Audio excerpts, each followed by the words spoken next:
नमस्कार, मैं लाइव बिहार 24 से शिवराज कुमार। अभी हमारे बीच नारायणपुर प्रखंड के जो हमारे युवा नेता बीजेपी के चितरंजन कुशवाहा जी मौजूद हैं और इनसे हम जानते हैं कि अभी का जो चुनाव एनडीए में जो जीत हासिल किया है वो किस प्रकार से आप किस नजरिए से आप देखते हैं एनडीए की जीत हुई, इस पर आप क्या कहेंगे? सबसे पहले तो आपके लाइव 24 के जितने भी दर्शक हैं सभी को ढेर सारी शुभकामनाएं, अधिक शुभकामनाएं, आपको भी हार्दिक शुभकामनाएं। तो देखिए, हम लोग का जो अभी बिहार में प्रचंड बहुमत से जीत हासिल हुई है, इसमें सभी के सहयोग से, सब दल के सहयोग से, पूरे जनता के सहयोग से, खास करके हमारे जीविका माता बहनों के सहयोग से हम लोग इस प्रचंड बहुमत को जीत हासिल की है। क्या आपका ये 10,000 वाला जो नीतीश कुमार का, ये आपका कहीं इसमें नहीं, देखिए, ये तो हम लोग तो एक प्रोत्साहन राशि दी है। 10,000 ये विपक्ष लोग मुद्दा उठा रहे हैं कि रेवड़ी बांटा है, हम लोग ये रेवड़ी के चक्कर में नहीं है। हम लोग प्रोत्साहन किए हैं रोजगार के लिए। अभी 10,000 दे के रोजगार की शुरुआत के लिए उसको प्रोत्साहन किया महिला को, छोटा मोटा रोजगार के, जैसे सिलाई मशीन हो या फिर अन्य रोजगार हो, कोई भी हो, छोटा मोटा रोजगार स्टार्ट करे। उसके बाद जैसे ही स्टार्ट करेगा रोजगार, उसको पुनः 2 लाख रुपया बिहार सरकार की ओर से दिया जाएगा उन्हें पूर्ण रोजगार के लिए। कुछ लोगों का कहना है कि ये 10,000 जो है ये लॉलीपॉप है। नहीं, वही तो हम बताए आपको ना कि 10,000 लॉलीपॉप नहीं, वो लोग पहले ही बोल दिए कि रेवड़ी बांटे हैं, चुनाव जीतने के लिए पैसा बांटे हैं। उसे मैं सख्त निर्देश देता हूं कि ये चुनाव जीतने के लिए पैसा नहीं बांटा गया था। आप लोग ने जो बार बार मुद्दा उठा रहा था कि बिहार में रोजगार नहीं है, हम लोग प्रत्येक घर में रोजगार देने का काम किया, प्रत्येक महिला को 10,000 रुपए देने का काम किया है, जिसमें कि अगले 2 साल के अंदर सभी महिला को रोजगार हो जाएगा और वह महिला, एक महिला 4 आदमी को रोजगार देने के लिए सक्षम हो जाएगा। ये जो घर घर रोजगार, इसका क्या मतलब है? एनडीए का जो बयान है, बोला गया कि मेरे सरकार बनते ही प्रत्येक घर में एक एक सरकारी नौकरी दिया जाए। ये महागठबंधन का था जो कि फेल हो गए। झूठे जुमला नहीं चलता है बिहार में। जिस तरह से उन्होंने जुमला किया कि प्रत्येक घर में हम नौकरी देंगे, नौकरी का उद्देश्य होता है हम बेरोजगार हैं, हम मूर्ख हैं, मुझे नौकरी मिल जाएगा। यदि मेरे घर में 10 व्यक्ति पढ़े लिखे हैं, अच्छे डिग्री हासिल किए हुए हैं, यदि उनके घर में भी एक नौकरी मिले और मूर्ख के घर में भी एक नौकरी मिले, ये कहां से उचित हो सकता है? इसलिए सभी बिहार की जनता ने उसे सीख लिया, भली भांति समझ गया कि ये सिर्फ जुमलेबाजी है, सत्ता में आने का ये प्रलोभन दे रहा है, इससे कुछ होनी जानी है नहीं। बस फिर से एनडीए की सरकार में अपना बहुमत देके फिर से सरकार बनाई है, यहाँ की जनता ने पूर्ण विश्वास के साथ बनाई है।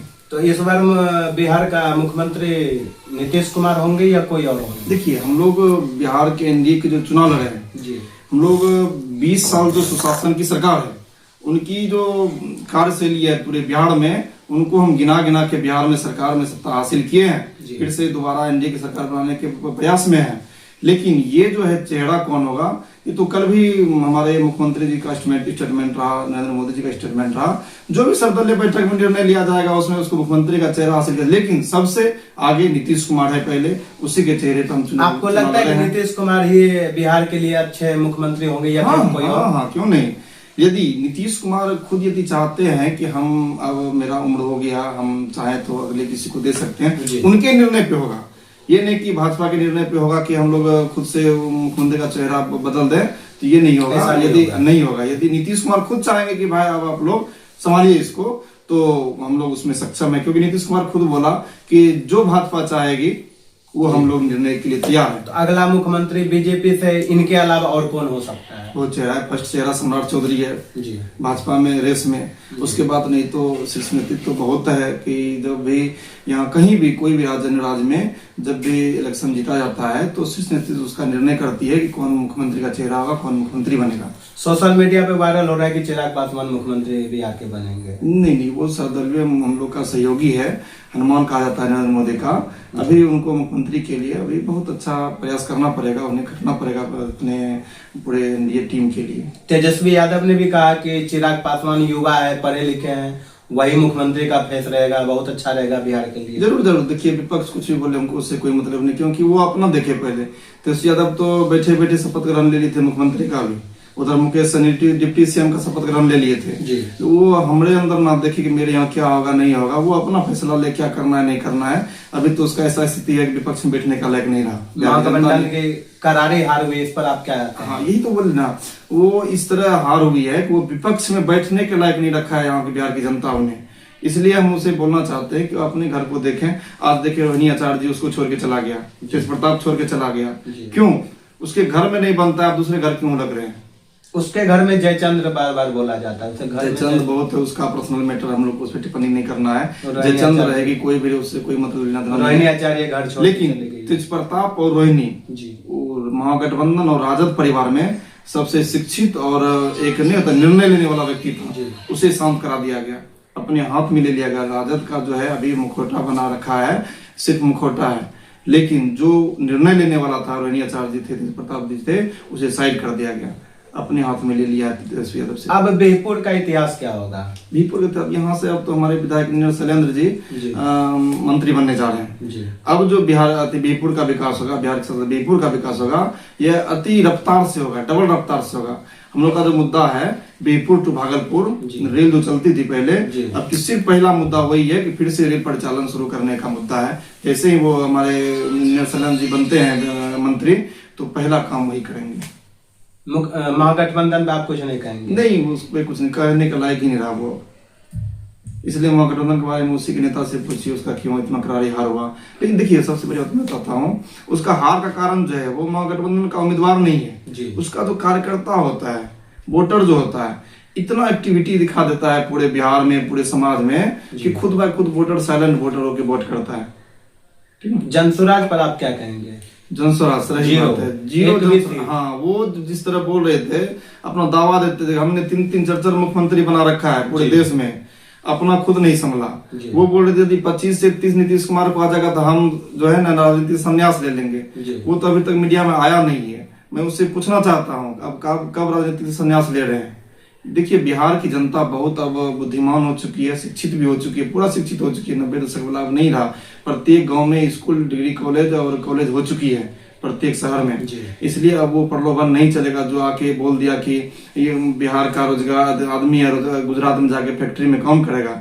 आप सुने होंगे जैसे ही प्रचंड बहुमत से यहाँ पे विजय हासिल हुए बिहार में, नरेंद्र मोदी का भाषण सुने होंगे, लगा कि दम है बिहार में। उसने पूरे देश और विदेश के जितने भी रोजगार के उद्योगपति हैं सभी को आमंत्रित किया, आप आइए बिहार में, इससे बढ़िया अवसर आपको कहीं नहीं मिलेगा, सहयोगी बिहार से ज्यादा आपको कहीं अवसर नहीं मिलेगा। और सभी को आमंत्रित किया है यहाँ पे रोजगार के लिए। और मुझे विश्वास है कि अगले 5 वर्ष में बिहार में रोजगार जो है दुगुनी हो जाएगी, तिगुनी हो जाएगी, रफ्तार पकड़ चुकी है। अब बिहार में कल कारखाना लगेंगे या फिर जरूर, निश्चित। चीनी मिल बंद पड़ा है वो सब चालू होगा या फिर? देखिए, चीनी मिल के बारे में तो हम उतना बड़ा अभी नहीं है, वो तो केंद्र नेतृत्व बताएंगे, इसलिए झूठे वादे एनडीए नहीं करती है। मैं बता देना चाहता हूं कि इससे पहले जो हम लोग की सरकार बनी थी शुरू में एनडीए की, तो उस समय भी रोजगार की बातें हो रही थी और पूरे उद्योग की बातें हो रही थी।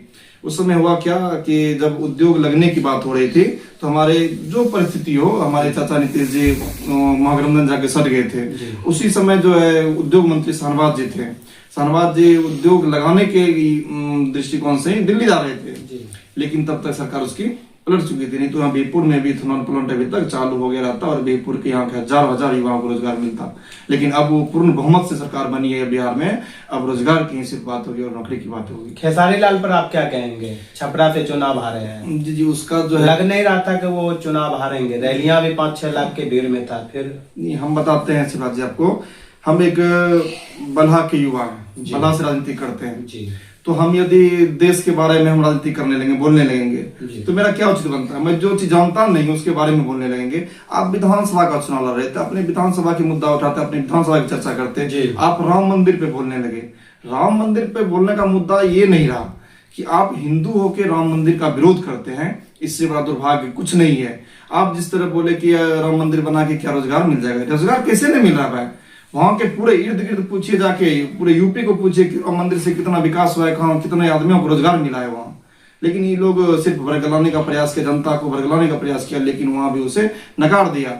और वहां जो बताया जा रहा था कि मेडिकल चाहिए, हॉस्पिटल चाहिए, उसे पता होना चाहिए मंदिर बनने से पहले वहां हॉस्पिटल खोला गया है, उसके बाद मंदिर बनाया गया है वहां। तेज प्रताप का दावा था कि हम महुआ से चुनाव लीड करेंगे, जीतेंगे जी। फिर देखिए, वो अपना महागठबंधन के चेहरे से वो निकल के गए थे, इसलिए बिहार की जनता वो दृश्य भूली नहीं है 90 की दशक 80 के दशक का दृश्य बिहार में भूला नहीं है। इसलिए कोई भी आ जाए, महागठबंधन के कोई भी चेहरा कहीं चले जाए, लेकिन बिहार की जनता उसे नकार चुकी है। अब फिर से उसको नहीं चाहती है कि हम उसको सत्ता में बिठाएं, उसको अपने मौका दे एक बार भी।